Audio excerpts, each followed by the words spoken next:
Hello बच्चों, आज आपको हम अर्थालंकार पढ़ाएंगे। अर्थालंकार के 3 भेद: रूपक अलंकार, उत्प्रेक्षा अलंकार, उपमा अलंकार।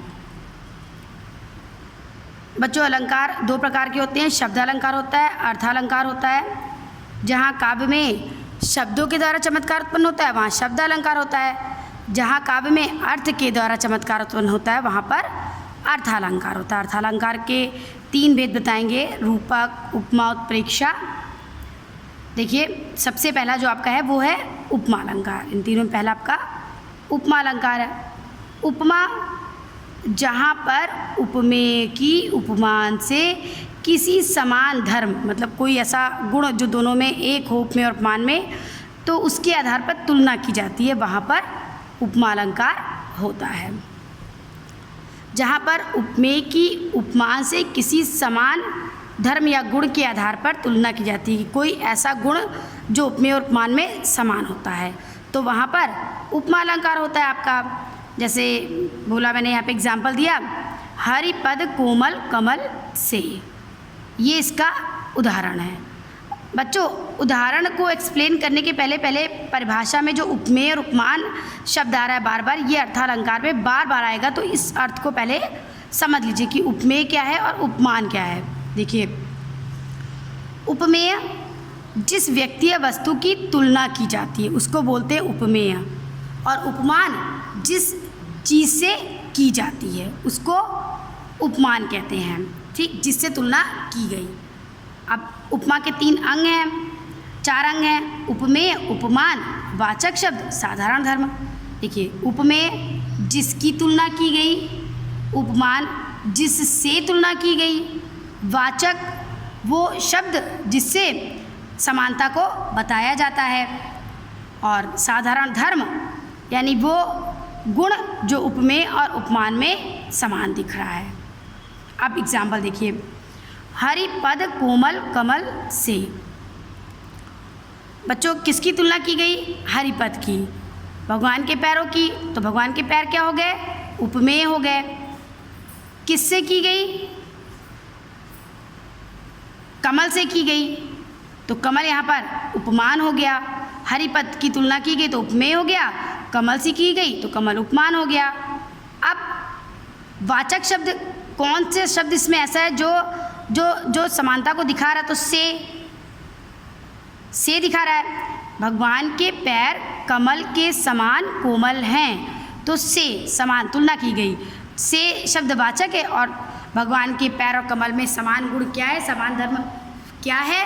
कोमल, दोनों कोमल है। तो बच्चों, यहाँ पर उपमा अलंकार हो गया।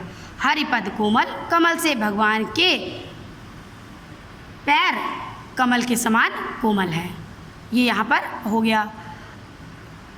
ध्यान रखिएगा बच्चों, बार बार उपमेय उपमान, उपमेय उपमान ही आपका अर्थालंकार में आएगा, इसको जानना आपके लिए ज़रूरी है।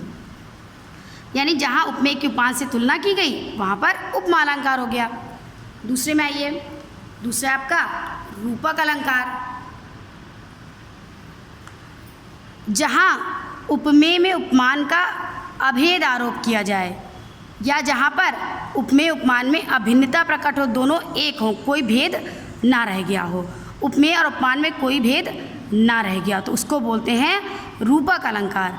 जैसे बोला, चरण कमल बंदो हरिराई, कमल रूपी चरण, चरण में कमल का अभेद आरोप है। चरण में उपमेय में उपमान का अभेद आरोप है, तो यहाँ पर आपका रूपक अलंकार हो गया। तीसरा आपका है उत्प्रेक्षा अलंकार। जब हम कल्पना करते हैं, संभावना करते हैं, वहाँ पर उत्प्रेक्षा होता है। उत्प्रेक्षा का मतलब ही होता है संभावना है, कल्पना।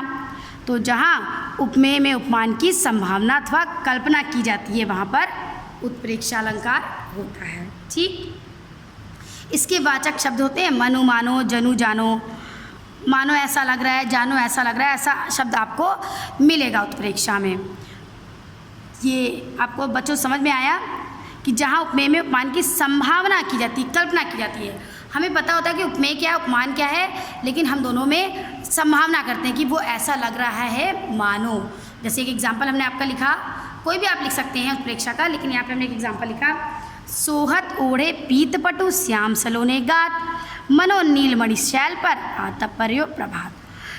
कृष्ण जी की सुंदरता का वर्णन किया गया कि श्याम वर्णीय कृष्ण यानी श्याम सलोने गात, यानी जो उनका काला गहरा नीला जो शरीर है, सुंदर शरीर है, उस पे उन्होंने पीले वस्त्रों को पहन रखा है। कृष्ण जी का गहरा नीला सांवला शरीर है, उस पे उन्होंने पीले वस्त्रों को पहन रखा है। तो उसे देख करके ऐसा लगता है, ऐसी कल्पना मन में आती है, यानी कृष्ण जी के सांवले शरीर पर पीले वस्त्रों को देख करके हमको ऐसा लगता है कि मानो नीलमणि पर्वत पर प्रभात की पीली पीली किरणें पड़ रही हैं, यानी उनके जो कपड़े हैं वो पीला प्रकाश हो गया और उनका जो शरीर है वो नीलमणि पर्वत हो गया, यानी उनके शरीर पे नीलमणि पर्वत की कल्पना की गई है और कपड़ों में प्रभात की कल्पना की गई है, संभावना की गई है। तो यहाँ पर आपका उत्प्रेक्षा अलंकार हो गया है। ध्यान रखिएगा बच्चों, तीनों को एक बार फिर से देखिए। उपमा में जैसे हमने उपमा में बोला कि उसके पैर ऐसे लग रहे हैं, उसके पैर कमल के समान हैं, ये उपमा में बोला।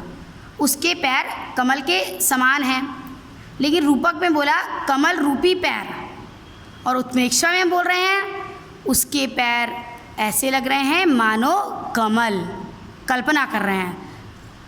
ये तीनों बच्चों आप पढ़ लीजिएगा, कोर्स में आपके है, और परिभाषा इसकी याद कर लीजिएगा, ठीक है। फिर आगे हम आपको बाद में बताएंगे, जो भी दिक्कत होगी हमसे पूछिएगा। Okay, bye and take care everyone.